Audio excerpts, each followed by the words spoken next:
Welcome to Mysterious Universe, Season 30, Episode 12. Coming up on this show, we've got the druidic antennas of power, throwing down the psychic gauntlet, and MI5's heart attack monsters. I'm your host, Benjamin Grundy. Joining me is Aaron Wright. What are these druidic antennas? I went down a massive rabbit hole today. Remember the last show we were talking about Bibu's new banger? Oh, yeah, it was definitely a banger. Where he was looking at this discovery from ancient Assyria, this black obelisk from King... What was his name? Shebenezar or something like that. Some ancient king, some ancient Assyrian king from like 9,000 years ago. And on this black obelisk were panels of what the king was given in, I guess... as a gift. As gifts from the other submissive kings. And one of the big things that biblical scholars enjoy is that one of the kings from the Old Testament is actually depicted nude, like he's bending down, prostrating to this new king of Assyria. But Bibu noticed in one of the panels there were these weird hybrids. Chimeric beings. These chimeric hybrid creatures that were given to the king as a kind of, as a gift. And Bibu went into this whole, epic line of research questioning whether there were actually these chimeric... ancient advanced genetic engineering. Which we've got into before in previous episodes. We've spoken about all these so-called Atlantis channelers, whether it's Edgar Cayce or Barbara Handclough, that claim they have these past life visions of these weird hybrids, like strange people with scales and all sorts of twisted creations that existed in some ancient civilization. So how could you build upon that? Well, I was looking at one of these sources I had in this research, and it was over at this website called enfolding.org, which is run by Phil Hine, and he mostly writes about tantrism. But he was writing about some of these ancient theories of the Aryan invasion, the whole idea that there was a population that invaded India, 5,000-6,000 years ago. And this resulted in basically two peoples in India. There were the lighter-skinned Aryans and there was the Dravidians, which had the darker skin. And this has been a hugely controversial topic for a very long time, and it's very hard to talk about it because it's such a loaded thing to talk about race and the history of India. And I love this guy, Phil Hine's take on it, because he just goes through the history of how this thinking evolved, where the idea of Aryans came from. Like you think of Aryans today, and immediately you go to the Third Reich. You think of the Third Reich, you think of Nazis, you think of, Nordic-looking blondes with blue eyes and blonde hair, and the idea of Hyperborea and some land in the north where the Aryans came from. But the history of the idea of Aryans is a linguistic history. It actually comes from language. And the author here, Phil Hine, he's done a bunch of articles on how you can trace this back to thinkers in the 18th century, the 19th century. We mentioned one of these guys on the last show, this incredibly gifted, philologist who was knighted and then sent to India to be a judge. He was stationed in Bengal. Sir William Jones was his name. And immediately he's like, I've got to learn Sanskrit. So he spends a year or two learning Sanskrit, totally masters it, and he gives a presentation to the Asiatic Society at the time and says, I've made a huge discovery. It turns out that ancient Greek and Latin and Sanskrit come from the same language. They're all connected. They all have the same roots. It's undeniable. And this totally upends this idea that all the language, and this was the idea at the time, all these languages came from Hebrew. Yeah. It's the idea that everything came from Adam and Eve and everything had to have come from Hebrew. And so this started this rethinking in the West of where the cradle of civilization might actually be. And for a long time, it was India. People said, that many, even Voltaire at the time said, clearly India is the cradle of civilization. So this is clearly being, discovered or, discussed well before the out of Africa theory, and certainly before the out of Australia theory. Yeah, I mean, this is separate to that. This is the origin of civilization rather than as in man. Evolution. This isn't about evolution. But as this research continued, there was a bit of a shift where it kind of went from this India mania where everyone loved India and India is the cradle of the civilization. And then it shifted to, like, once the race scientists got involved, They were like, well, clearly it was the Aryans that created this civilization, and they're actually these white people, and then they linked it to race, and then the Germans loved the idea. Of course and then they there's did, this whole kind of history of where the meme came from, right? But it's all based on language. And so I started digging into this, and then I found this really obscure like side path in all of this. In the early 1800s, when this was all being discovered, this India mania was really at the forefront of intellectual questioning in the 19th century. There were some really notable scholars that said, hang on a second, this is all the same things, this is the same stuff we see in the Celts. And clearly the Celts are connected to ancient India. The Vedic gods are the same as the Celtic gods. Some of the practices are the same. The language is the same. And I thought, what is going on here? So I started to dig into this. And this is where I got into this concept of the Celtic towers. You know, the towers, the stone towers in Ireland? Yep. And I'll bring up, have I got an image of one here? You know, many of you will probably recognize these kind of things. Yeah, I think I looked into what was it? It wasn't electromagnetic, but there was something about, was it sun's rays or something? There's something strange about this. When you hold up a radio frequency transceiver next to it, it behaves in a funny way. There's all this questioning about what their purpose was. But inside they're hollow, aren't they? Yeah, they're hollow. And the weird thing about them is I don't know if I've got one. Yeah, the doors are not at ground level. Like the entryways are not at ground level. They're always kind of halfway up the tower, and there's always been this question of what they're for. The conventional answer is they were for defense. But this is quickly overturned because they're useless at defense. I mean, you could just throw one, fire arrow in there and whoever's in there would be smoked out almost instantly. There's not enough space in there to store food for a siege. They maybe for a lookout tower, but then really not defensive. So people have been trying to figure out for a long time what they're for.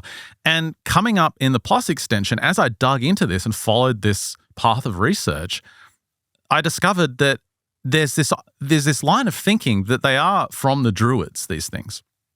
But there's a connection between the Druids and ancient India. Really? And it's got to do with a science of the ancient world that has long been forgotten. And some type of Germanic science? Yeah, it connects these towers in Ireland. It connects pyramids across the world. And ultimately, it's tied to Egypt and ancient India. Interesting. So that's going to be revealed. It's like a massive rabbit hole. It sounds a little bit Bruce Cathy. Started with weird like race science from the 1800s and ended up going into these weird stone towers. Start with eugenics and just see how you end up. Yeah, that's how I approach most shows. That's a fantastic idea. That's great. What did you uncover today? Well, after we did that work on describing what was not our work, but what Bibu described with the chimeric beings, I thought I wanted to dig a little bit deeper into some of the folklore and to see how much of that folklore kind of has moved into our modern times. And of course, it has. We talk about these, really what are chimeric style beasts. And, that would be, werewolves, Bigfoot sometimes, because sometimes Bigfoot is portrayed as being almost man-like. There's mule people that are coming up. Mule people? There seems to be this combination, this recombination between animal and human, and it pops up a lot. But like donkey men. Donkey men. Well, in this particular case, it's a mule woman. But I'll get back to that in a moment. So it's definitely equal opportunity when it comes to these beings. So with these, this in mind, I actually picked up a copy of Werewolf Stories, Shapeshifters, Lycanthropes, and Man Beasts, The Real Unexplained Collection by Nick Redfern and Brad Steiger. And the reason why I really enjoyed this book, we always like Nick's work, and I'm a real big fan of Brad Steiger, but the reason This is new? No, this must be old, because Brad Steiger's not with us. Brad Steiger's, he died 2 or 3 years ago now. When did this come out? So this came out just on the 12th of September. So it must be just collections of, because there is, and this is why this book is really great, because it's not just a collection of old tales, even though there's plenty of those in there, which are just great and ripe for the picking. It's a collection of stories of people that have spoken directly to Brad Steiger and have explained their experiences, really also, boots on the ground kind of stuff. It's not just folklore, it's contemporary sightings. Very much so. And this stuff is continue. And then it starts tying into things like British intelligence using monsters, strange headline has MI5. What's MI5's heart attack? I don't know if it's MI5 specifically, but according to a source connected to some of these stories, he reckons that it's British intelligence had used monsters to kill people. What? Yeah. Yeah. You've got people trying to summon the beasts of Aleister Crowley that end up being strange werewolf-like creatures.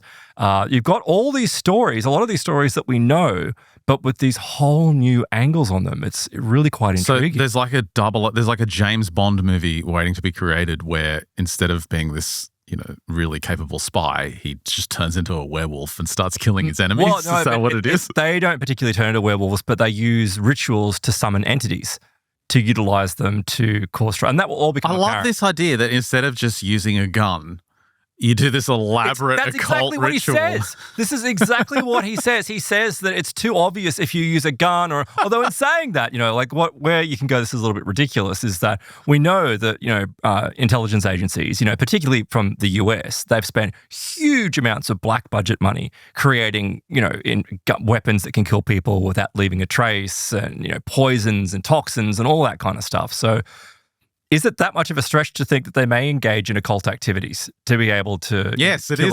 Yes, it is that much of a stretch. I don't think it is at all. I don't think it is at all. I really don't. But that will become apparent as we go into these stories. So let's just jump straight into the book because I'm looking forward to getting into your plus extension later on, Ben. But I've got to start off. You may be familiar with this story, but I've got to highlight this because this kind of demonstrates what happens to a lot of people in this field.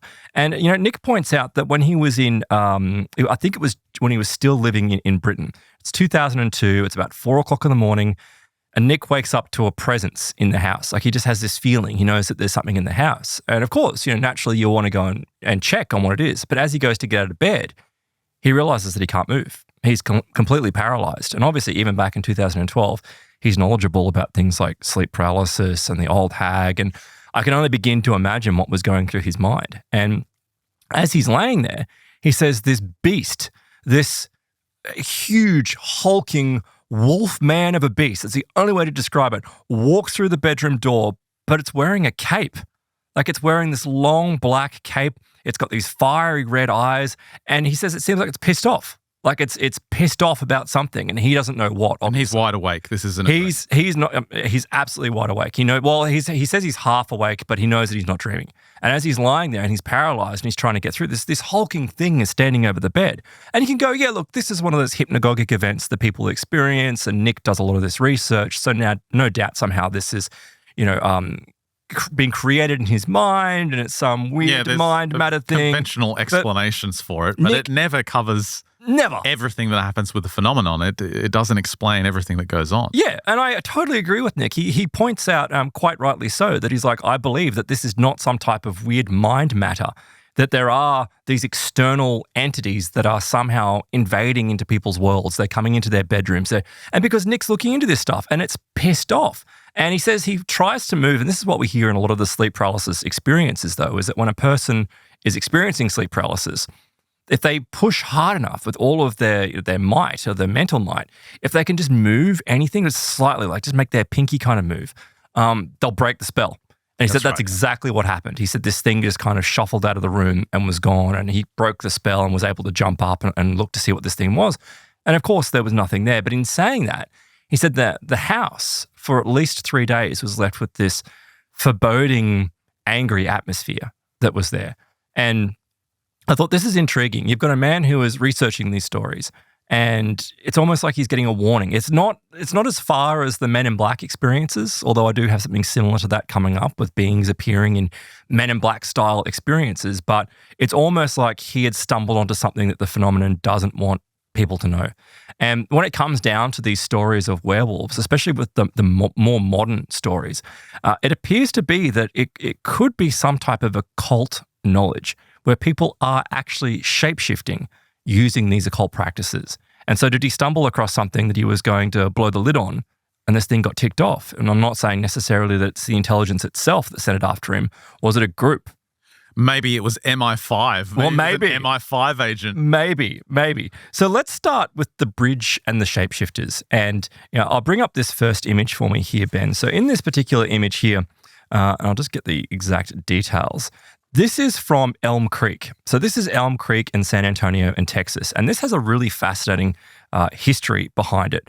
So there's a lot of stories that have been changed over the years, and there's different kind of versions of this story that are out there. And it's really morbid. It's really quite horrible. But Nick has really given the most succinct, I think, story out of all the ones I looked into today that describes this incredible experience that people allegedly have with the donkey woman or the mule woman of this bridge. Now, fascinatingly enough, if you're familiar with some of these stories, you notice that these entities, these strange entities that always seem to be on the outskirts of cryptozoology and high strangeness, show up at bridges. You've got, the mystical man-monkey of the Shropshire Canal. You've got classic. Yeah, classic story of like a ghost ape-like thing that comes along and attacks a guy, and he hits it with his whip, and then the whip goes straight through it. You're absolutely right, Ben. Classic story. But with this mule story, it goes back to the late 19th century, and it relates to a young family that lived not too far from this bridge. And this family encompassed a man and a woman and 2 children, and everything was pretty good. I mean, they lived a simple life, and things were fine. And as they're living their life, there apparently was this local tyrant. He was the son of a wealthy merchant or something like that, someone with a bit of power. And clearly this child had been raised in a bad way, and he was a young man by now, but he was essentially evil. Like, he was just a sociopath. He would quite happily beat animals whenever he saw them, even killing them in some of the reports. And on this particular day, he had been going past their homestead, this family's homestead. And as he goes past, he sees a mule just sitting outside, just happily eating grass, doing what it does. And for whatever twisted and sick reason, he gets out of his vehicle or whatever he's going along in and runs over and starts beating up this mule. Like, why would you do that? Like, just starts punching up this mule. Yeah. And the mule starts reacting. Like, it reacts as you expect it would. And they come running outside, the man and the woman. And as they run outside, they try to stop him. And as they try to stop him, they can't. And he's just wailing down on this donkey. So they start throwing stones at him. And these stones hit him and injure him and piss him off. And so because he's pissed off, he kind of turns around and says to them something along the lines of, I'm going to make you pay for this, and you don't know who I am and who my father is, and this is going to be a big problem for you. So he goes away, and they think, obviously they're concerned, but don't think too much else of it because they don't take any precautions or steps. But sadly, and this is a really horror part of the story, is that they wake up to find their little homestead alight, later that evening.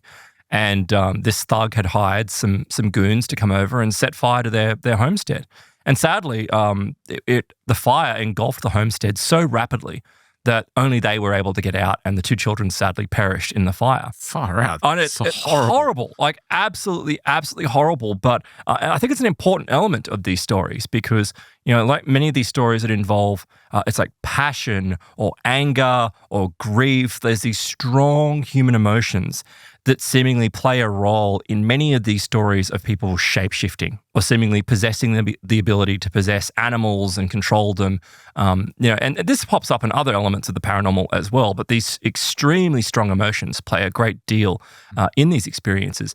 And so the story goes is that sadly, the mother, so the father also was badly burnt, but the 2 of them managed to get out. When is this again? This is the late 19th century. Okay. So he manages to get outside.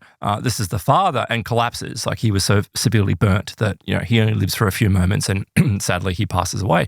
But the goons are still around. And they're, attacking, and she manages to flee, but she's burnt. She must have, 90% burns to her body. It's something horrific. But she manages to flee down to this bridge, that very bridge that I showed you before, Ben. And she falls into the water. Her body's never found. It's never recovered. No one ever knows what happens to her.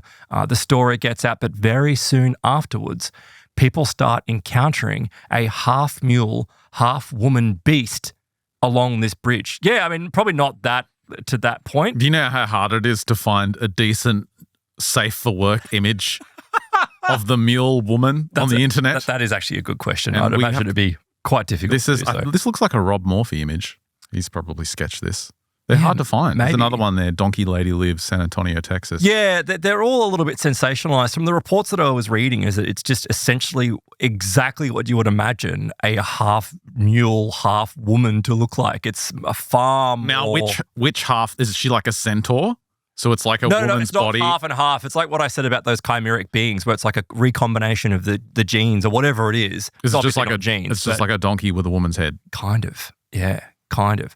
And she appears Is there udders infrequently. or boobs? Well, I didn't go that far, and we'll have to ask Nick to find out whether or not, what's going on there. But this, sets the scene for many of these types of stories, right?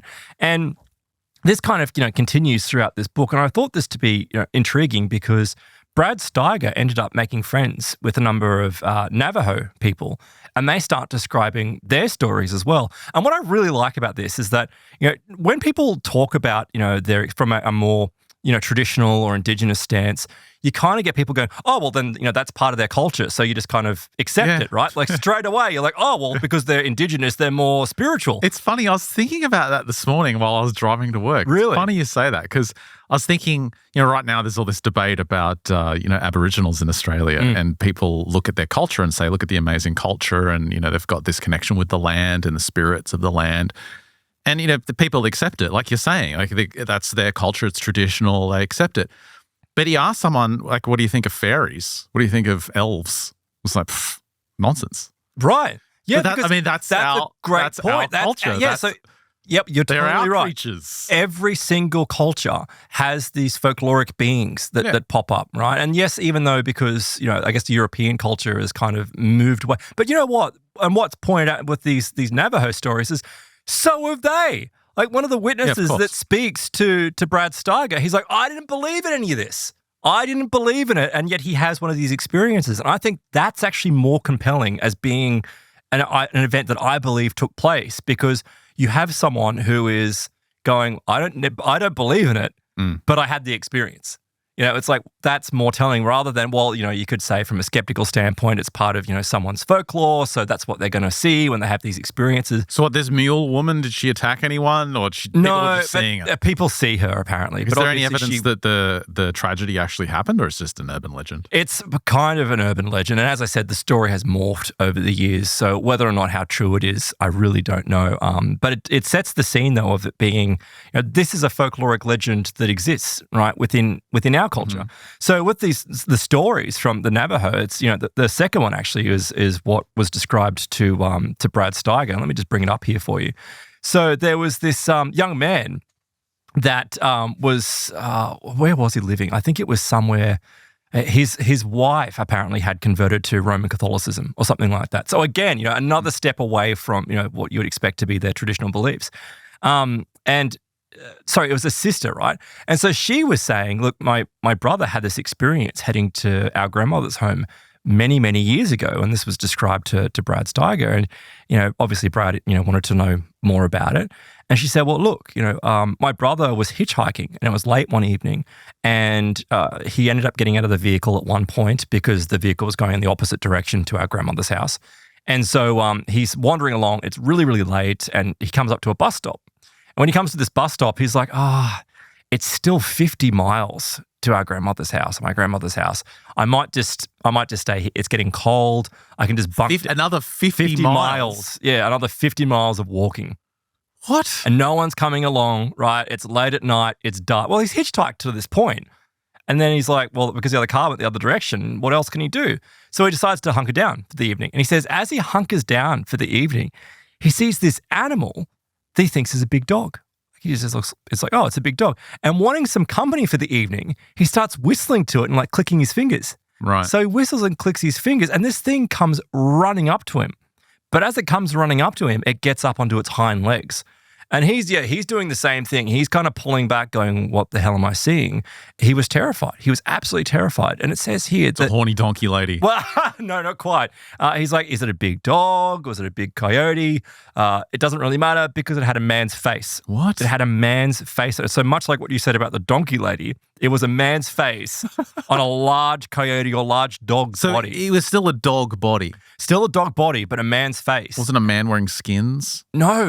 It was definitely like he was insistent that this was some type of. See, this isn't even a werewolf. Like a werewolf, it's like a centauric creature. Is meant to have a wolf-like head, right? Yeah, and like those Linda Godfrey style reports. It's actually like a wolf man. Eyewitnesses describe a dog, wolf-shaped head. What is this? Well, this is part of the greater, I guess, fauna of shapeshifters, like because they're never quite right. There's obviously like when you look at it as a human being, you go, how the hell is that there? How does that exist? It can't exist in nature because it's not natural. It's supernatural. But in the way that it's created, I don't know. But I mean, he said that also the face was painted with little white dots, which kind of indicated maybe that this was part of a ritual that had been performed. And later on, he found out and he says, look, I never believed in such creatures until that moment. But then some medicine people had told me that they really do have the power to travel long distances as a wolf or a coyote. So it's like a skinwalker again. It's a skinwalker, but it was using it to travel along. It just comes up to this guy. Now, he said he went to his grandmother and, he got there. He immediately took off to his grandmother's place, walked the 50 miles. Did this thing just... This thing just took off in the opposite direction. It was gone. No threat. And this is one thing that does come up a lot in these... You didn't have any sausages in his pockets? No, nothing like that. Like this thing just was Give gone. Give it some kibble? Yeah. That's why if you hitchhiking, carry some kibble. Kibble and bits, you'd be fine from shapeshifters. So, he went and told his grandmother, and his grandmother was just like, she wanted to sing it away. There was like a ritual of singing it away because there was a belief that there was potential for evil here. And this is something that was repeated by Manuel. So Manuel was also a Navajo man who described his experiences to Brad Steiger. And he said that his grandfather, whose name was Esteban, had an experience back in 1909. So Esteban was only a 15-year-old young man, and he was like a sheep herder, that kind of thing. And this was on, apparently it wasn't too far from the Arizona-New Mexico border. And he said apparently he would stop at this small hut that wasn't too far from his home. And one particular day as he came to this hut, there were these two beautiful young women that lived there. One was called Isabel and the other one was called Carmelita. And he said they gave him some cool water and they gave him some bread. And it's funny, immediately I start seeing the parallels. And you mentioned, fairy folklore there, Ben. It's the parallels between, English or European folklore and what's happening here, because these just seem to be, normal women. But they're giving him water, they're giving him bread, like don't drink the drink, don't eat the food. And he has no reason to think that there's anything odd going on, but they're really attractive. And so what does he do? He goes home, he's a 15-year-old boy, of course his hormones are racing, He sneaks out at night and he starts repeatedly sneaking out at night to come back to this hut to hang out with these two girls. And he's hanging out with them. It doesn't say exactly hanging out with them, but it doesn't say exactly what else happens, but... Sitting down playing Scrabble. Yeah, that's exactly what they're doing. But he said that as he was slipping out at night... This is a missed opportunity to have some saucy AI images. You need to get onto the Mid-Journey, I will get onto Mid-Journey. I didn't have time today, but I will. Although he did say that he had exciting company with them, but they also sang songs that he'd never heard anywhere else. And apparently as they played the guitar, they seemingly were displaying great powers that come along, apparently, with these witches and shapeshifters. But he doesn't worry about this. Like, none of this is on his mind, right? So he cherished these nocturnal hours that he spent with these beautiful sisters, but he always left the hut before midnight. So very Gremlins-esque in this. He's always leaving before midnight so he could get back home before his father, would call on him coming home late from work to check on him. But on this particular evening, he said that it became increasingly difficult to leave because the girls would tempt him to stay after midnight. And they would keep on, obviously offer up a little bit of, nookie and whatever else was going on. Another game, another round of Scrabble. Another round of Scrabble, exactly. Until finally, he's like, no, I've got to go. And he went after midnight. Now, nothing happened because it was only moments after, but he got back home and his father was there and his father was pissed. He was just like, where have you been? You've snuck out of the house. Like, this is extremely foolish. This is a really, dumb thing to do, going and hanging out with these hussies. And he's like, well, I don't care. I'm going to go out. I'm going to go anyway. So he runs Did he away. start to be physically affected in this story? It doesn't say that, but I get this feeling that there's at least he's now disobeying his father or disobeying his elders. He's feeling a compulsion to go back to these girls, and he does. It's more so than just a 15-year-old boy. Normally, and because this kid's a sheep herder, it seems quite obvious that he's been raised well and he's behaving, but all of a sudden he goes off the rails when he starts hanging out with these two girls, right? There's lots of parallels with these stories in fox folklore in Japan and China, where the local guy comes across a maiden and, he sneaks away at night and he basically spends the night with her. Or in some versions of the stories, the beautiful maiden will sneak into his bedroom at night and they obviously make love. But the family members notice that over time, and this will go on for weeks, he starts to look gaunt, he starts to look drawn. Draining him. He becomes pale, he becomes weak. And eventually, in a lot of the stories, he figures it out. He figures out that it's a fox. Well, this wasn't said directly, but you kind of can infer that it's very similar. And indeed, Nick picks up on that because he does have a chapter or so on the kitsune or the fox spirits of China and Japan, which are the same kind of thing. And of course, what do? They shapeshift. Like apparently their normal form is that of foxes, but they shapeshift into these lovely young women that steal the essence essentially of men and bring down entire civilizations. But with this particular story, he ends up going back to this girl's hut late one evening, and he's knocking on the door, and he's disappointed to discover that there's no one inside. Like the girls are gone, but there's half a dozen very large cats. Oh, gross. Cats. Like very large though, like abnormally large cats. And he's like, this is weird. They begin to yell fiercely at him.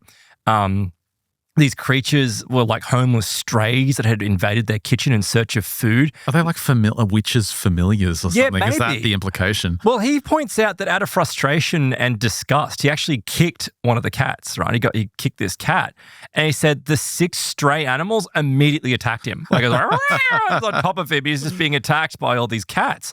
And as these cats are attacking him, he said that he dealt several, deadly kicks, powerful kicks into these creatures, and they're still attacking him until finally, as they're on top of him, he leans over behind him, and there's a rock on the floor. He grabs this rock, and he smashes it into the head of one of these cats, and they finally, run away, and they're gone. And he goes home, and he's, beaten up by these 6 massive cats that he's been mauled by. I mean, it's not the equivalent of a Bengal tiger, but pretty close. And he gets home. And of course, the following morning, he goes to call on, Isabel and her sister. And so the door opens, like he knocks on the door and the door opens. And rather than being these beautiful young women, it's this angry old woman. And she's like, you're no longer welcome here. And he's like, who the hell are you? And she's wearing this shawl, right? And he's trying to understand what he's seeing. And he says her head was bandaged, and it was directly in the spot where he had smashed the cat in the head with the rock. And he realized, he noped the hell out of there because he realized that he said his senses just completely went crazy. He recalled from where this creature had sunk its fangs into his leg that it started like pulsing, and it just like he knew immediately these were witches. Yeah, it's like a variation of the old werewolf story where they get shot by a silver bullet or something. Yes. And then the next day, a guy in the village has a limp. Many of those stories, are mentioned in this particular book, so I won't go into that. Although there is actually something similar. Fellas. Here we go. Have you take a created look. something? Oh, that's the wrong one. Yeah? She spent a bit of time on her donkey ears and her hair. That's a very sexy donkey woman there. I need that gif of the Chinese guy with all the people on top of him. He's like, wood! I'll find it, put it in the show notes. Or this one, yeah. No, I have to go back. You like no, if you're going to go, so you're more of an actual mule face kind of guy. Like Aaron's more of a mule. I'm more of a personality kind of guy. Okay, it's like sure that old question of if you want a mermaid, which half do you want to be the fish? This is like the same question, but well, hang on a second. Doesn't that make sense though? Just 1 second. Don't you want the lower part to not be fish?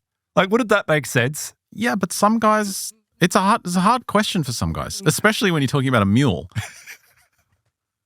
And clearly you made your decision when I showed those 2 images, which we'll put in the show notes. Your decision was rapid. I just prepared. I've been reading this book all day. I've had moments to sit and meditate and contemplate what end of the donkey that I would look at. Anyway, moving back on to, and I like that I, had tried to compare these stories because this book is really well put together in the sense that it kind of follows this flow. But I mixed things up a little bit because you can jump from these stories that come from one culture, one group, on opposite sides of the world, and then you find these parallels, and as you rightly pointed out. So then we come to this story from Dado, which is near Wittenberg in Germany. And this is the story of the wolf strap or the fox strap. And it's a very old story. I think it comes from the late 1800s, maybe even earlier. But the crux of the story is that there apparently lived this woman who was able to take a strap, and it was like a piece. I don't know if it was actually a piece of fox or something, but it was this strap kind of thing. And if you strapped it to yourself, it would allow you to transform into some other type of beast, like a fox-like beast or a wolf-like beast. And so she would use it all the time, and she would use it to stock her larder or her basement full of wild animals. I shouldn't say wild, farm animals. She'd bring in geese and ducks and all this kind of stuff, and chickens, and keep plenty of game downstairs in the basement. And so one day her grandson came along, and he was really fascinated by this and asked if he could bring it to school. And actually, I don't even think he asked. I think he found it in the hiding space and then just took it to school. So takes it to school, and as it happens, the schoolmaster comes across these kids, chatting about witchcraft and the ability to change things. And he grabbed hold of the fox strap and strapped it to himself in this childlike kind of manner. And it's What is claimed. a fox strap? So it's like, I don't know if it's an actual piece of strap, but it's an item. It's like an amulet, essentially, which is imbued with some type of magical spell that allows the wearer to take on the form of whatever the item is. So in this case, a wolf or a fox, like it's from the pelt, I believe. And this is what you were describing, Ben, with those stories of... Is it like a tassel? I don't know if it's a tassel. It's just more of a strap. Like it's like a belt kind of thing. If you can search straps for yourself. Image search for fox strap, everything's a bloody sex toy. Okay, no. It's nothing like that. So immediately the schoolmaster starts transforming before the children into a fox. Like he actually adhered to his flesh and instantly transformed him into a fox, according to the story. So the children began to scream loudly in terror, and it must be earlier than the 1800s. It must be the 1600s where this occurred. But they're running away, and obviously they go and tell their parents. And this mild-mannered, schoolmaster is completely unaware of his transformation, and he becomes frightened and he runs away. But he runs away as a fox, and he runs off into the forest. As he runs off into the forest, these hunters later on go after him. Now, when they go after him, they ended up shooting him. Well, they shoot him, like a group of local sportsmen that, were out there looking for this thing. They shot him. And as they shot him, they came across, which they thought at first was a fox, but they came across the body of a naked man with this fox trap lying next to him. And they realized that it was the schoolmaster. So it's like this, I guess those magical stories you hear of, like the leopard people is one example. The lion people come up as well from Africa, stories of shaman, witch doctors being able to transform. These are folk tales. These are folk tales. You said you had contemporary reports. Yes. Like stuff that happened yesterday. Well, not that happened. A couple of weeks ago. Stuff that happened, let's go 20 years ago, but still, quite, I guess, contemporary when we're talking about these types of stories. So I want to bring up the story of Colin Perks, right? And now Colin Perks' story is intriguing. He died prematurely from a heart attack while walking around the fence line of Stonehenge in 2009, right? Now, look, people die of heart attacks all the time, more so these days, but, it's nothing in it, right? Nothing in it. But he was a young, fit man. It didn't make any sense as to why this guy would just suddenly drop dead. And when I say young, he was young for having a heart attack. But for Perks was obsessed with the myth of King Arthur. He became the student of Arthurian lore. And he believed that the stories of King Arthur were actually based upon the exploits and battles of a very real ruler of that name. So he followed clues. He believed that there was a series of complex codes and ciphers, very Da Vinci Code kind of thing, where he could find King Arthur's grave, right? And this all started back, I believe, in the late 1970s when this actually kicked off. And he was on this obsessional mission to find this final resting place. And of course, the location ended up being somewhere in the vicinity of the old English town of Glastonbury. So look how Arthurian that is in itself. I mean, it's beautiful countryside there. Just go walk 10 meters in any direction, you'd find a sword buried somewhere. That's right. Yeah. Just a knight's armor ready to go. It's around. An old wand hidden in a tree. That's right. So he said late one evening, though, and this is what he told to Nick Redfern in September of 2000, he actually spent the day digging in the woods. Like he was convinced that in these woods somewhere, but look, it's such a huge swathe of land. But he managed to get home and he was exhausted, and he receives this very weird and what Nick describes as somewhat disturbing phone call. And it's this woman on the other end of the line. And she made it very clear, she was very forceful, that she wanted to discuss with him his situation and his understanding of Arthurian nature. And he was kind of like, yeah, okay, that's fine. And she's like, no, you don't understand. You're not going to, just palm me off. I'm coming to see you and we're going to talk about this. And he's like, okay. And he agrees. Several nights later, he'd arranged a time of 7 p.m. Precisely at 7 p.m., there's this knock at the door, like precisely. And he takes a deep breath and he opens the door, according to Nick. And he was confronted by what can only be described as this, not a donkey in black, a woman in black, right? This is woman in black.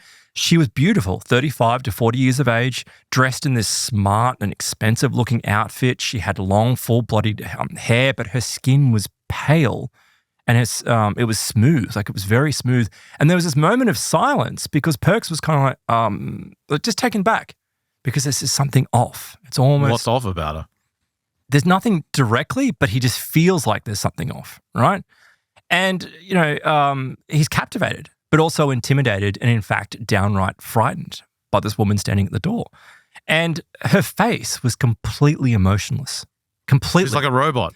But almost in a way, he said there's this air of hostility that is surrounding her. There's this aura of hostility surrounding her.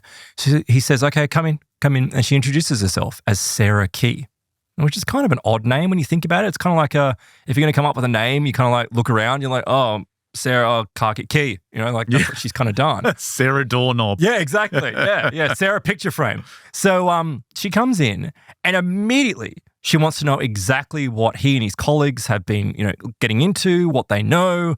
She insists that she knows everything that he's been doing. Wait a second. This guy isn't looking into UFOs, right? He's looking into Arthurian legends. Yeah, into the legend of King Arthur, right? What is going on? And he's taken aback, as you would be. And, he's kind of starts laughing because he becomes defensive and he responds that, look, there's no way that you know what I've been doing or where I've been, and I'm not going to tell you, and you're not going to stop me. Because she's like, you are not to find his burial site. And it's not even a grave. It's this tomb chamber. Like it's this underground chamber, and you're not to go anywhere near it. And he's like, is he intimidated? Yeah, he's still intimidated, but he starts to back off because she's like not making these jokes, but he's joking or laughing at her because she's she's so serious that it's absurd. Like it's completely absurd. But then she starts like, on Monday you were at this restaurant, you ate this. On Tuesday you were here, you had this phone call. On Wednesday. And he's like, how the hell do you know that? Like how? So unless these people were following so closely and practically next to him, how is it that they knew this about him? So this is where like the jovial nature just drops off. Is there any other mention of the weird commonalities we hear in Men in Black stories? Like, is her suit ill-fitting? No, She's nothing. super pale. Very super pale is the only thing that comes up, and So this she air just- of hostility. Otherwise, she just looks like a mean woman in a business suit Yep. or something, But right? but very intimidating, extremely intimidating, which is consistent with these Men in Black stories. So, when she says this stuff and she says, look, it's this chamber and it's no ordinary resting place. In fact, it was built atop, and she tells this to him, it was built atop a paranormal gateway or portal to another dimension. And I quote, and it's been, within it dwells a hideous and terrible beast. Wait, what? Where's this? What? So she knows where it is, and she's essentially been assigned to stop him from discovering it, because if he discovers it and opens the door, it's going to open up a Crowley portal, basically. And this Crowley portal, all these beasts will come flying out. And So this is the most dangerous portal in the entire world, and opening it is like Pandora's box. Pretty much. And they send a woman in a business suit to just talk to this guy. Well, no, like give him an HR reprimand. Well, I mean, that could be terrifying. This is your first itself. warning. But maybe I'm not being too light with it. I mean, he clearly is terrified. And in fact, if you've read Nick's other books, and he's got a full book on Women in Black, they are. It's easy for us to talk about it right now. But actually, in the moment, with this person being at your door and knowing this information about you, it's extremely intimidating. That's why I'm asking about the other effects. Did he feel this strange fear? He didn't understand where it was from. Did he feel mentally controlled in any way? That's not said. Was there a strange vehicle waiting for her that didn't make any sound? Those classic stories. None of that's included, but it does say here, in fact, that her tone became downright menacing and her face turned grim in the extreme. She explained to Perks that if he did not give up his quest, that he would receive yet another visit from HR. No, just yet another visit. But from who or what was not made entirely clear. And now we know this with these Men in Black kind of stories, is that it's just that first experience is enough. But this guy, he's obsessed. He's obsessed. There's no way. He's not going to let it go, right? He's not going to let this go, right?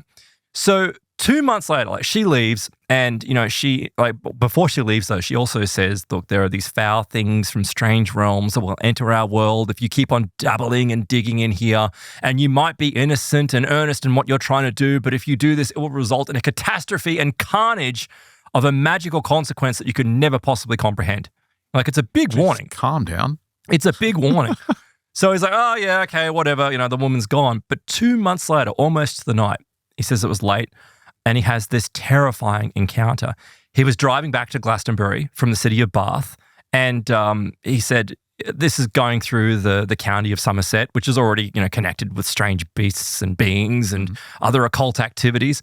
And he says suddenly this bizarre figure just materializes on the road ahead of him. Now, this is a small and winding road, so he was only going about 25 miles an hour, even less, if that. And he's able to slam on the brakes, and right in front of him is what can only be described as a gargoyle.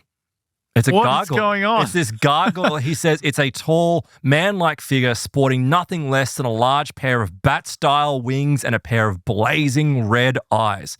So he's hysterical, as you would be. Is this the woman in her true form? Well, he wonders that, but he doesn't wonder that until later on, because the encounter doesn't end here. So he says that he hits the accelerator and this creature just vanishes before his eyes, before he can run it over. And it's like, you know what? He's a man after my own heart. This is what I would do. If I come across a gargoyle standing in front of me on the road, I'm not going to swerve around and be like, oh, I better go around. You swerve towards it. Run it over. So he does, but he takes off and this thing just vanishes before his eyes. Now, a week later, not too long after midnight, he was awakened from his sleep by this horrific sight of the gargoyle looming menacingly over his bed. Like, it's in his bedroom in the middle of the night. He's paralyzed with fear. The creature's gripping his wrists and holding him down and, giving this telepathic message apparently to him to stay away from the woods and to cease looking for King Arthur's chamber. And he's like, okay, like, I'm not going to stop. You're not going to scare me. Like, I'm not going to stop. Even though he was terrified, he wasn't going to show the fear. And clearly this ended up being quite grave for him, because he came to believe that Sarah Key, in his very own words, this is without Nick putting these words into his mouth, he says that this was a woman in black.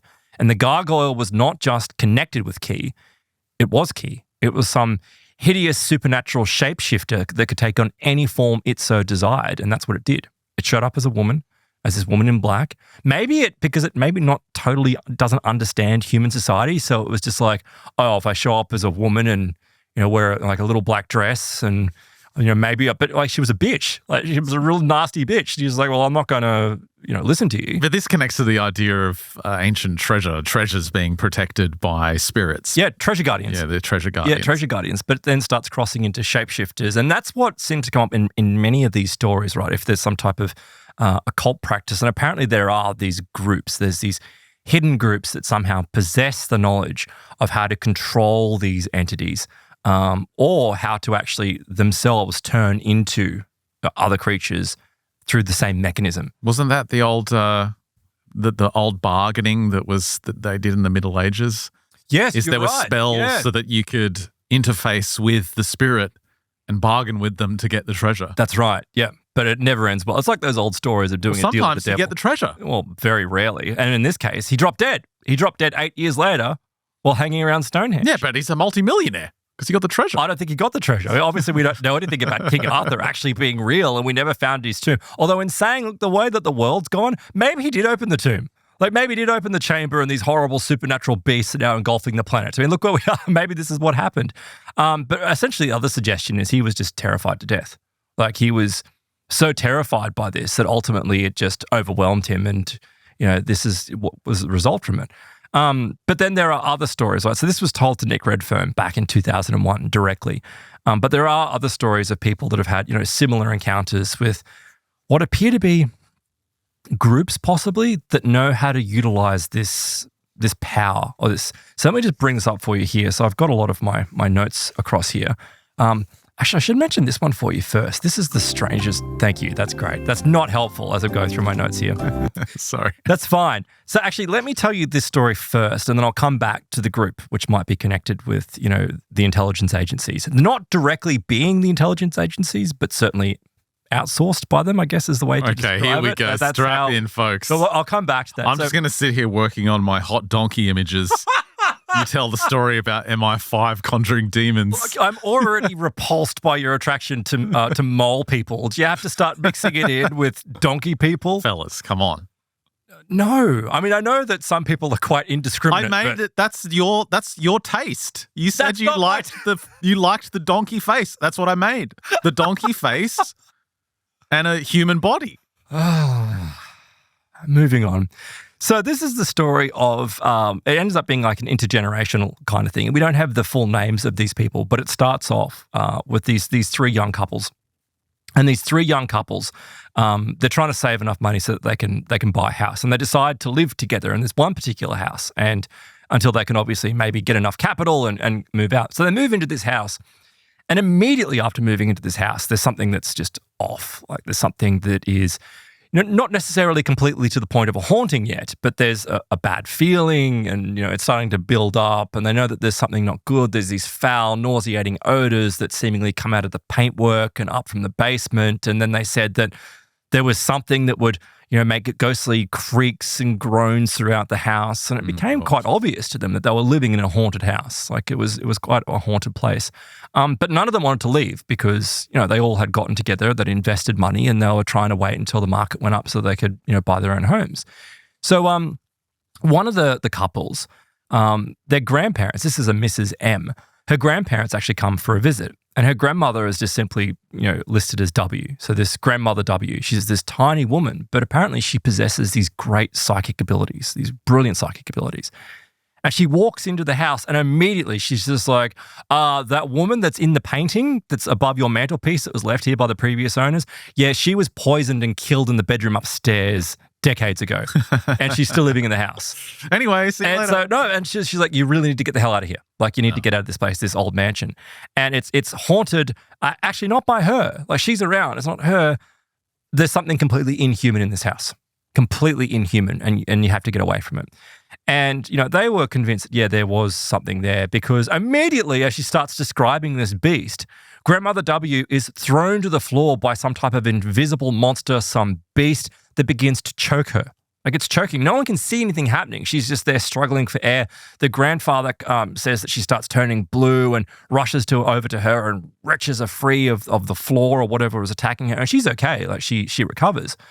But her voice, she's just like, it happened because I was speaking to that lady. She was like psychically apparently talking to the form in the painting when this beast reared itself up. And she said, it's unlike anything I've ever seen before. It had stiff, wiry, orange-colored hair standing out from its head, its arms, and its torso. Its hands were curved into claws like those of a wolf, and the beast had threatened to kill her and had left cuts on her neck where the claws had gouged her flesh. It actually had done that. It had done that. So it was like a kind of a Clarita Villanova kind of, experience where there's an invisible beast, attacking her, but leaving actual physical trace evidence. And so, she's like, you have to get out. You have to go. And none of these couples want to leave.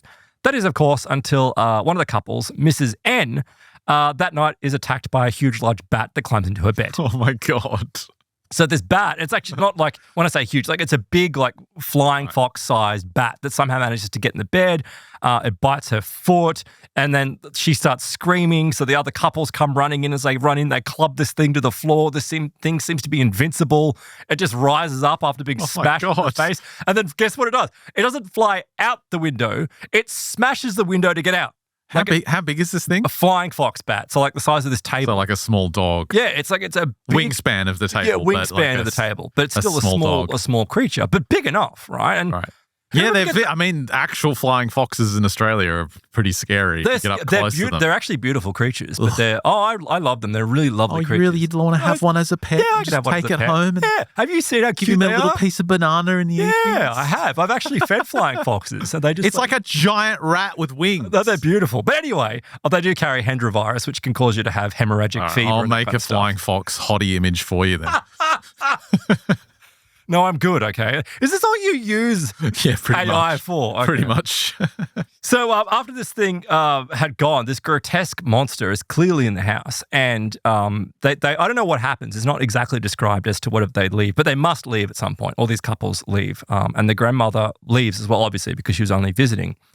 But she ends up having this homestead. Like she has this homestead, which I don't know how far away it is, but far enough. And it's this ranch house. And it's 10 years later. It's like 10 years after Grandma W has died. You have Uncle Jay. Uncle Jay. Uncle Jay is now living in Grandma W's house, right? After she died. He claims that one evening when one of these couples was staying there, so the couple, of the grandmother, apparently they're sitting watching TV or something when this Uncle Jay comes down the stairs and he's terrified. Like he's absolutely terrified. And like, what's going on? And he's like, I just saw this weird thing. It was like a monster and had bristly orange colored hair that was poking out of its head. And it was like, it just stepped out of the storage room and then stepped back in. And like, he was freaked. It was describing the exact same entity from a decade earlier that had attacked Grandma W in their house. And it's almost like this thing, right? This is what I was describing at the start of throwing down the psychic gauntlet, is that because she had challenged this thing, it had followed her home. It had gone into her homestead. So that kind of ended there, right? And everything kind of died down about these nocturnal visitations until another decade later. So it's 20 years later. What is going on? You've now got the couple, this Mr. and Mrs. M, who are this couple that we've been through all these experiences. They are now living in this old ranch, and they've got their 9-year-old grandson with them. Now they're looking forward to this comfortable stay. They've come to stay in the house, and one evening, Mrs. M is awakened by this shuffling sound that was heading towards her grandson. Now she opens up her eyes, and in the moonlight, there's this moonlight that's kind of shining through the window. She sees this grinning creature with its eyes hidden by these series of mottled lumps of some kind of hair. It's essentially a dogman kind of creature, right? That's in the house, lunging towards her grandson. Now, she jumps out of bed and somehow intercepts this thing, right? And grabs hold of a handful of this thick, long hair. She's desperately clutching. It's very physical. Yeah, up until now, it's been invisible. It's very visible. And the grandfather, the grandfather, he jumps up and reefs back the curtains, right, to illuminate the entire room. And when he illuminates the entire room, this beast is like, very typical in the mythology, right? Like it's vampiric in a way because it's affected by the light. But you know what's really strange about this case? You can go, look, maybe this is the kind of story where it's just been like a legend, it's been blown out of proportion. But Nick's pretty good with doing his research and finding, the origins of these stories. But there's something that really stands out about this, which is so strange. And it's not what you'd expect from someone making up a story. When they pull the curtain back, when the grandfather pulls the curtain back, he says he sees the beast. The beast, though, is wearing a light-colored, tight-fitting one-piece suit. What? With a thin material that ended at the knees and elbows. It's wearing like those weird one-piece alien spacesuits that we hear in so many of these reports of ET beings. And it's like this super modern like space material that it's wearing. Wait, is he saying that it's not a wolf thing anymore? It's something else? It's still a wolf. It's still like a wolf-like monster, like a humanoid wolf-like monster. But he's in wearing a spandex spacesuit material. He's in like a Lululemon outfit. Yeah. And he's like this thing, and you can see this bristly orange-colored hair protruding from its flattened, misshapen face. It's got thick, bulbous lips that are like over a snarling kind of smile. And the thing is like going towards the grandson, but because she had stepped in the way, it couldn't get to him. And it just starts to shuffle back out through the doorway. But when it leaves this sickening odor of decay behind. What are these things? What the hell are these things? Let's assume that all of this is true. This is a real encounter. Absolutely true. Definitely happened. Why would it need a activewear like yoga pants suit? Why would a werewolf need that? Why would it be wearing that? I have no idea. Like this is what is so bizarre about this. Is it classic kind of transforming lycanthropy where it was a guy doing yoga and then he transformed or something? Well, where is it? I'll bring up this other story before. By the way. Oh, here we go. Yes, see? Flying foxes. Look how adorable they are. I take it back. They're absolutely adorable. Super cute. Actually, though, in saying that, let me bring this. Okay, I've got this one here. Wolf-like creature wearing pants is my comment here. So this is from February the 22nd in 1971. It relates to 35-year-old Donald Childs of Lawton in Oklahoma. Now, back in 1971 in Lawton, there was actually a spate of sightings, right, of this wolfman-like creature. Now, this poor guy, Donald, he has a heart attack. Like he actually has not as in like the metaphoric heart attack.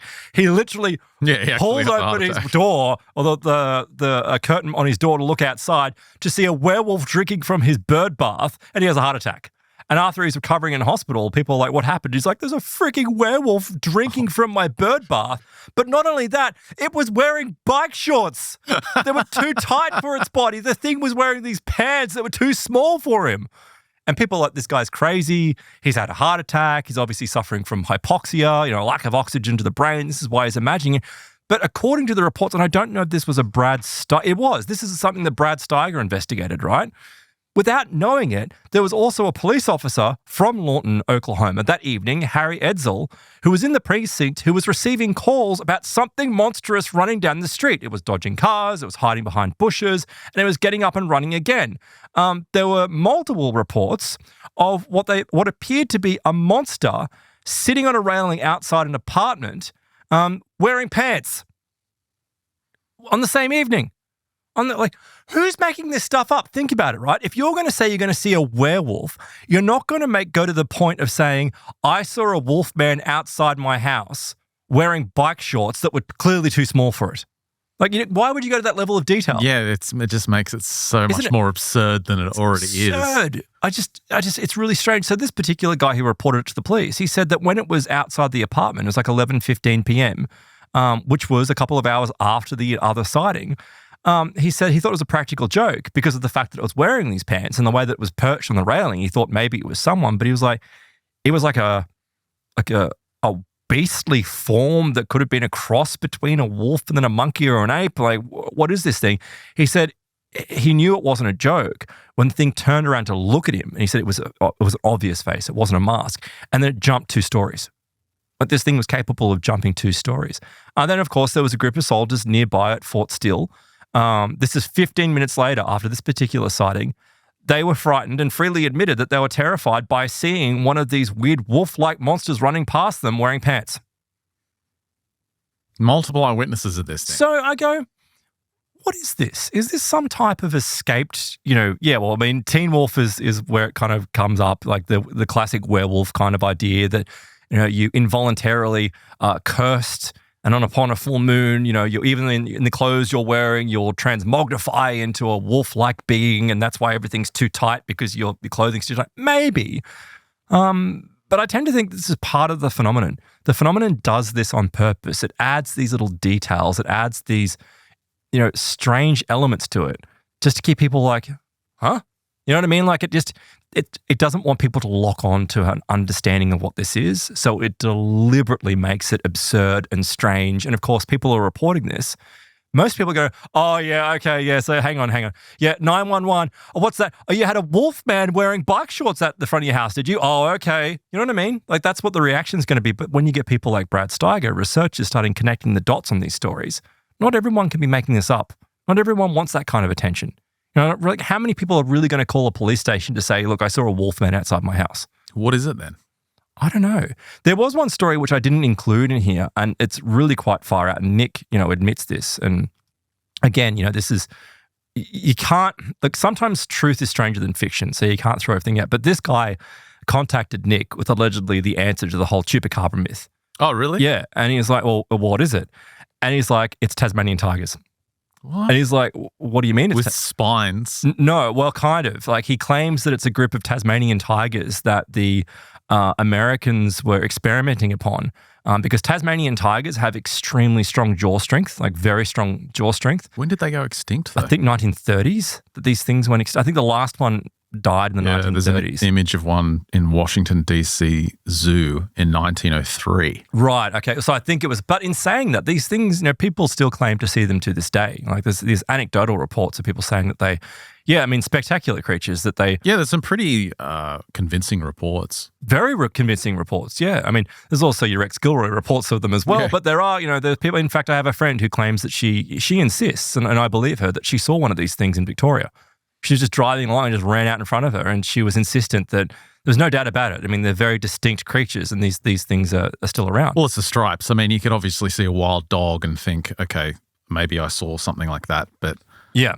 It's the stripes that give it away. So this guy claimed to Nick that what had happened was that the military had somehow retained, I don't know, genomic samples, something, a breeding population of them. I really don't know. The fact that they allegedly went extinct in 1930 kind of, puts the kibosh on his story. But they were testing these creatures and they had exposed them to some mutagenic virus or something like that to make them more aggressive, far more aggressive. Because what the idea was is that you would get them and then you would release them on the battlefield. And it's, you don't have to send your soldiers out as cannon fodder and they go and they, can tear up the enemy and then you can send your soldiers through afterwards. And it kind of makes sense. We know with, obviously declassified reports now that the CIA and the military has experimented with bats was one good example, cats, that kind of thing. So it's not out of the realm of possibility. But to say, in the 1950s that they used some type of virus to cause them to become more aggressive and did they give them rabies? But then they wouldn't last very long. It's just the amount of resources you would need for just such a ridiculous project. Exactly. It's completely, completely absurd. And so, of course, they got loose in the facility, and guess where the facility was? Is Puerto Rico. Okay. And so that's why there's all these reports of chupacabra. But then did I miss the MI5 story? Are you building up to this? I'm building up to this, right? So this is where I'm setting the scene of maybe there is some, materialistic, natural kind of, and I shouldn't say natural because it's not natural, but, physical experiments that people might do with these creatures to manipulate them. But then we cross into the realm of occult experiments that are run by certain intelligence agencies to utilize these beings to get rid of enemies, right? And so this comes back to a story that relates to a deadly group in Bristol. And this man was by the name of Rob Lee. So Rob Lee, actually, I'll just bring up the original part of this story. It might help if I do that. So this happened in the summer of 1989. So in the summer of 1989, something very dark and disturbing descended upon the town of Newport in England. And it was along the lines of cattle mutilations. Like it was this weird cattle mutilation that was happening. There were wild animals that were being attacked, but more so it was farm animals that were being seemingly ritually slaughtered by something, right? It was this shocking, horrible sight. And Rob Lee's father came out one day to find 5 sheep lying dead in a field, but they were placed in this circular fashion. Okay, that's all. And with, consistency with the whole cattle mutilation stuff, their innards were pulled out and removed and were gone, right? Very horrible kind of thing, organs gone. In another particular event that took place, I think this is 8 sheep now, 3 of them were laid out in a triangle fashion, but there was nothing. There was no footprints. There was no trace evidence. There was nothing to, demonstrate what it was. And, for Rob and his father, they were obviously extremely disturbed by this, but they wanted to find out what it was. And at first they thought, well, this is quite obvious. Like they concluded this is a group of devil worshippers. It was some type of cult that were trying to, summon something that's quite deadly and dangerous. But it's even worse than that. Even worse than that. So according to Rob, after he spoke to Nick, he had spent years looking into this. The police they reported it to the police. The police were very concerned about it, obviously, because it's it's just horrible. It's truly horrible. But they found nothing. Like they couldn't find even a single lead to go on. And after a matter of time, they dropped it, and they apologized to the Lee family, but that was it, So Rob decided to become, an amateur detective, Nick writes, and he spent many years researching, trying to find out what had occurred, like what this group was, what they were doing, why they would do that. These just a group of nutters, but it seemed to, obviously they're nutters, but it seemed too organized to do that. And so I ended up meeting up with Nick in 2000 and described to him his findings. And he shows, apparently Nick said he pulls out this manila folder or envelope and starts, throwing out these photos and all these photos of it's horrible. Like there's these 35mm color photographs, clearly showing these graphic scenes of carnage. Like with this group, whatever they were doing, they were just absolutely horrible. And look, he said when he first started digging into the animal mutilation mystery, he said for a while, he was actually a firm adherent to the idea that deadly extraterrestrials were the ones that were behind these attacks. Right. Yeah, and this is a really hard thing for someone who's never been involved in any of this stuff before, and then all of a sudden you're thrust into this world where you've got a whole bunch of dead animals on your property, and it's not that they're just dead, but they could have died from eating clover or something. It's that they've been ritualistically slaughtered and left in these weird... It's extremely strange. Like, of course it's going to get you fascinated. So he's dived in the deep end, and he must have looked up the work of people like Linda Moulton Howe and everything, and rightly so, because It's like, this looks like a cattle mutilation. It's probably aliens. It's the only thing that makes sense. Well, the first mention that you said the sheep were arranged in a circle, that immediately breaks the pattern. That's right. Yes, that's not consistent. Completely different with what we know from, research like A Strange Harvest, for example, or even reports that we've got from, other parts of England and Australia. But he said, look, I ended up delving into something even deeper and found something much more disturbing than alien visitations. So apparently, according to Lee, by the end of the 1990s, he had quietly and carefully travelled the length and breadth of the British Isles in diligent pursuit of answers and inadvertently stumbled upon a sinister and deadly group of people based in the English city of Bristol. Right? Lee said that this was the cult of the moon beast. Now, he doesn't know that this is exactly their name. He doesn't even know who they are or whatever they call them, but this is what he dubbed them. But he very quickly realized that they performed rites and rituals that related to the sacrifice of unfortunate animals as a means of conjuring up monstrous entities from some vile netherworld that would then be dispatched to commit unknown atrocities on behalf of their masters. Like, this is just, this is... Nick's latest article, Monsters, Cryptozoology and Secret Societies, which is live on our site now at mysteriousuniverse.org, details the case as well. Yeah.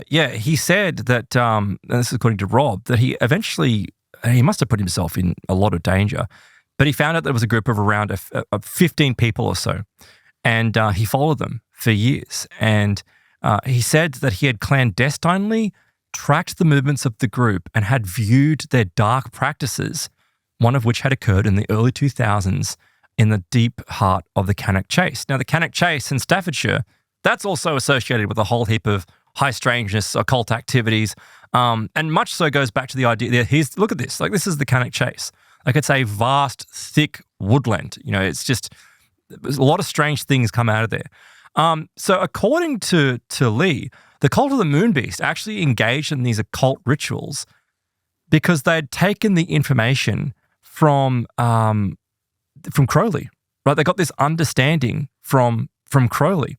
So from Aleister Crowley, the great beast himself. So apparently Crowley, and we know that Crowley did this there's reports apparently of him doing it at Loch Ness. We know this with Boleskine House, that he practiced these rituals to open up these portals and bring beasts through. Well, this group had somehow found out about this as well, and were following this to somehow summon some type of non-physical intelligence that could take the appearance of whatever the mind's eye and beholder would, this large, werewolf, right? But why? Like, why would they do this? This just doesn't make, any sense at all. Well, the reason why they would do it is because, according to Lee, after he'd done all this investigation, the cult of the moon beast was linked to some very influential people, and they used the cult as a kill for hire service. They paid very handsomely, and it was used by the highest echelons of private industry and even intelligence services of the British government. If you want someone dead, said Lee, then you give them a heart attack by having a monster appearing in their bedroom at night, or drive them to suicide by making them think they're going mad by seeing werewolves. So it's not MI6 doing occult rituals. They're just outsourcing it. They're outsourcing it. That's his claim. Yeah. And it's saying that, like, look at what all these organizations do. Like, they actually do that. So I'm just like, what the hell is going on with these things? Like, it's absolutely terrifying. And look, there's a whole collection of these similar sorts of reports that are all through this book. It's actually a really fantastic book. And I'll link to it in the show notes at mysteriousuniverse.org so you can check it out. What I will do as well, in our Plus extension, depending on how much time we have, I might also go into a story from Jonathan Downes. Of course, Jonathan Downes connected with the Centre for Fortean Zoology, another great investigator who's had a wealth of great experiences. He actually worked at a psychiatric hospital in England back in the 1980s. And one of the patients that was working there had a truly terrifying story to tell that Jonathan wanted to dig into a little bit deeper, and found that he got pushed back on quite rapidly. But it was connected to, let's just say, a very influential family and reports of a couple of werewolves. So we'll go into that a little bit later. Is this got to do with the Queen? No, none of the Queen. No, the Queen doesn't come up in these things, but definitely apparently influential families. And you got to, maybe there is something about... Is that the story about the family that had a a retarded child and they kept him locked as like a well-to-do aristocratic family, and they had a retarded child and they kept him locked in the dungeon? I have heard that. No, it's not that one. I told that story in the show, and then he escaped, and then the villagers were trying to track him down. That's right. And it turned into a werewolf story. It morphed into him being some kind of werewolf. That's right. Yeah. No, it's a little bit different. But it basically is this family, had significant influence. But it becomes, at first, it feels like it's a real letdown. It's just like, the family just, basically put their children into a mental institution because they got knocked up. Like the 13-year-old girl got knocked up and they were like, well, you're clearly crazy, and had her locked up. But it comes about that the family had other connections that might have been a little bit more occult in nature. Very intriguing. So what have you got coming up in Plus again? Just remind us. Ancient mysteries, modern visions, 18th century race science. Okay, great. Oh, good. I'm sure they'll go down a tree. No, we've got a connection to these strange stone Celtic towers in Ireland, these bizarre conical structures, and no one really knows what their purpose was. I've got one researcher who believes he found an answer, and it's connected to ancient India. Okay. We're going to follow where this research came from. We're going to follow the connections between, Sanskrit, ancient Sanskrit, and Greek and Latin as well. Some of the early thinking around that, how that created the Aryan meme in the 18th century as well. And ultimately, it leads us to this bizarre connection with the Druids. Fun stuff coming up. If you want to get access, head to mysteriousuniverse.org/plus. All the details are there. Sign up today and you get access to the big extensions we do every single Friday. And of course, Plus members get an entirely exclusive show on Tuesdays as well. More than double the content if you sign up for Plus. Plus members also get a totally ad-free version of the show. And if you sign up for MU Max, you get access to our 20 years now. What is it now? I don't even know. 16, it's like 16 years, I think. 17 years Something of shows. I don't know. Somewhere in that realm. You won't listen to it all in this lifetime. So sign up. I went back and looked at one of our videos because we're doing video now, obviously. If you haven't checked it out, make sure you go to our website. If you're on Plus, watch the video. If you're on YouTube, you can watch the video there for the free show. But we used to do those Casual Fridays. Yeah. Have you looked at one of those videos in a while? Because they're still archived. Oh, I was going to delete them, but I thought I'll just leave them there. I've just put them on non-display. We look like babies. We look like that little flying fox baby. We're hardened now and cynical, and I like it. My skin is so round and soft. I'm like a chubby little baby doing podcast. Not anymore. It's just funny to go look at them again. We're not going to put them back up again. No, that's not happening. Unless you sign up for Plus and MU Max, then we'll think about it. Again, mysteriousuniverse.org/plus. Sign up today. It's $9 a month. Help support your favorite show. That's a wrap for this edition of AMU. Thanks for listening. Thanks for watching. If you're on Plus, stick around for the great stuff after the break. For everyone else, we'll catch you next week.